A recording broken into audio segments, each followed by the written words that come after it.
I went to middle school in the early 2010s, right before smartphones really took off. I got my first phone right before starting sixth grade. It was a slide phone with a pay-as-you-go plan that cost $0 and 10 cents per minute for calls and per text message sent or received. Worse yet, sending or receiving photos cost $0 and 25 cents each. It was very expensive, and my parents only gave me $100 a year for this. If I exceeded the amount, I had to cover the rest with my limited birthday and Christmas money I had. Fortunately, most of my friends were good about helping me preserve the balance. They would call and I'd let the call drop, but immediately call back on a landline so it wouldn't count as a call. And they'd email me or message me on Skype for most things. Everything was good until Derek joined the group in seventh grade. At first we thought he was funny, but we quickly got fed up with him as he was very unpleasant and exhibited many antisocial behaviors. He started drama within the friend group and also caused issues between us and other kids outside of the group. He was manipulative and always played the victim when others rightfully called him out on his shit. And he knew how to charm parents, so getting rid of him was easier said than done. He was the one friend who didn't respect my phone situation. He very frequently texted me dumb memes, even though I told him multiple times to just email or Skype them to me. Instead, since picture text messages cost $0 and 25 cents each. Unfortunately, blocking phone numbers was a feature that was unavailable for this pay-as-you-go plan, so there was nothing I could do as he spammed my phone. One day he got mad at me for some reason and spammed my phone with memes. He must have sent me over 100 lolcats over text. He kept sending them until I lost service since my phone balance was depleted. I had lost the $40 remaining in my account as a result. I was extremely pissed and demanded that he pay me the $40 he had cost me, and he refused and said it wasn't his problem. I got home from school really upset and told my dad about the situation, expecting him to go and tear Derek's mother a new one and demand the money. But my dad said that it wasn't worth the battle. I even asked him about a small claims court, but he said that not all battles are worth fighting and that the effort wasn't worth $40. He took me to the carrier store and loaded $50 onto the phone. The carrier changed my phone number, and they managed to block Derek's number. They had initially said that blocking phone numbers wasn't possible with this plan, but my dad insisted and would not leave the store until they did it. I was extremely paranoid about my phone number being leaked and other kids spamming it to fuck with me. Fortunately, my parents got iPhones that summer and got me one too.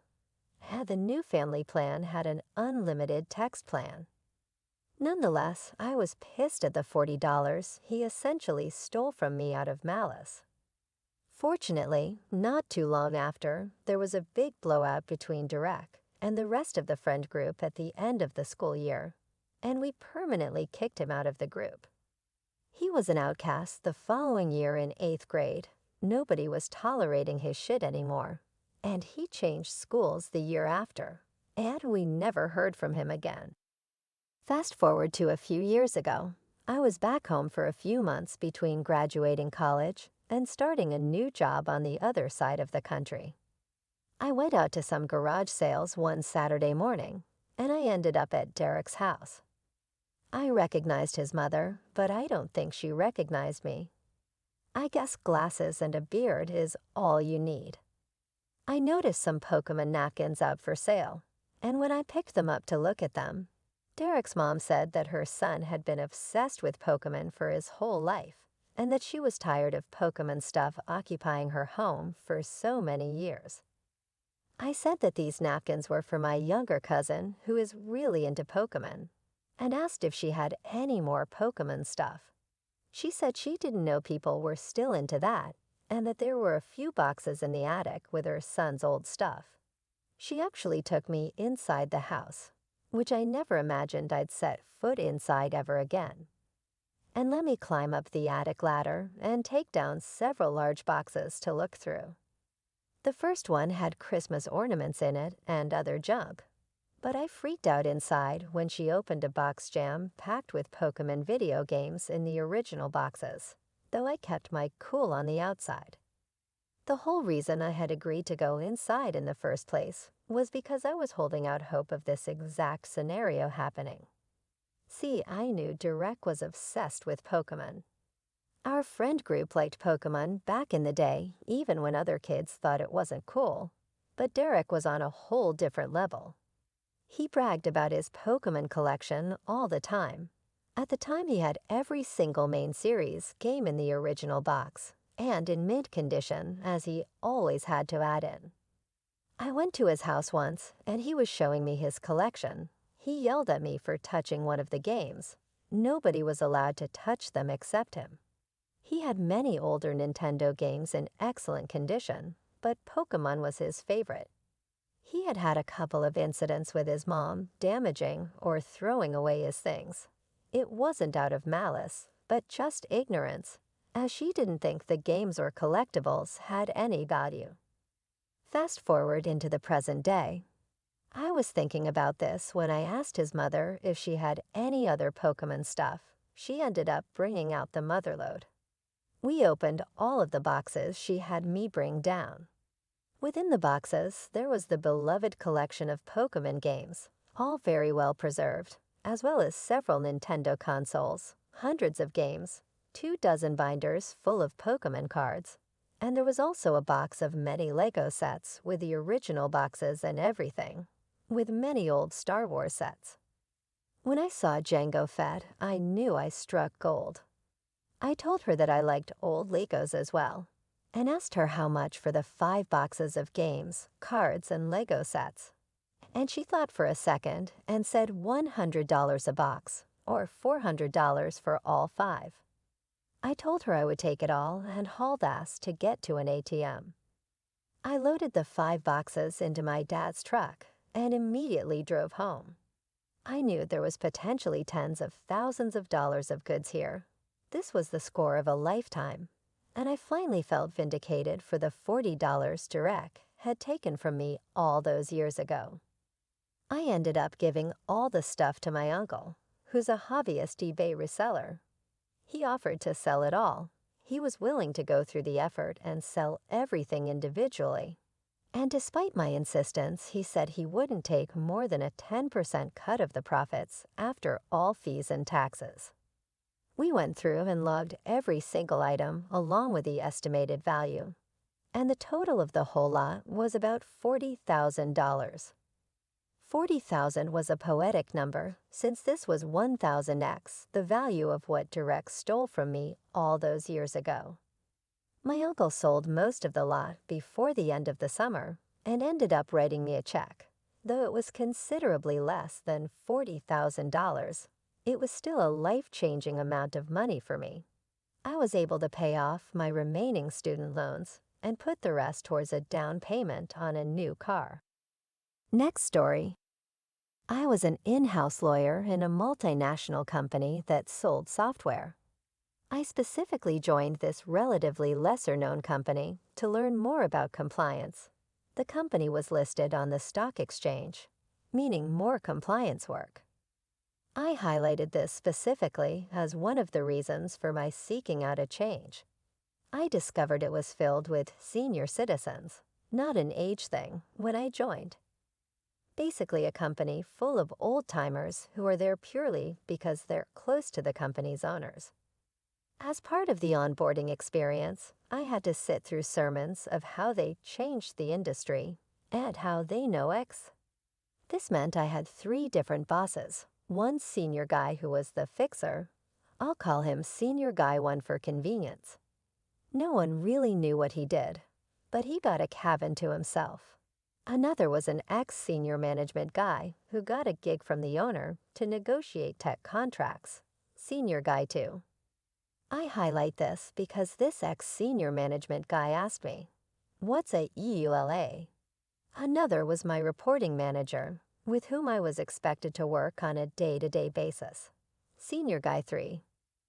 1 month after joining, I was told that the company was going private through a sale to another entity. I was shocked. But I had loans to pay, so I continued. For some reason, I was senior enough for them to handle this independently. This meant I worked through nights to complete tasks that a law firm would ordinarily do. I also worked on the definitive agreement that was in use for the company to be sold. This will become important later. By the third month, I had decided the role wasn't what was advertised, and that I was essentially cheap labor for M and A buyers were from another city and planned to have their office there. I was not keen on moving. I read between the lines and started lining up interviews. Things went south quickly. Old-timers were unhappy that I was looking for a job because that would mean they're answerable to owners or worse, have to do the work themselves. Cue the harassment, which really solidified my resolve to leave. All my complaints about Senior Guy 1 and 2 to Senior Guy 3 were met with typical management talk.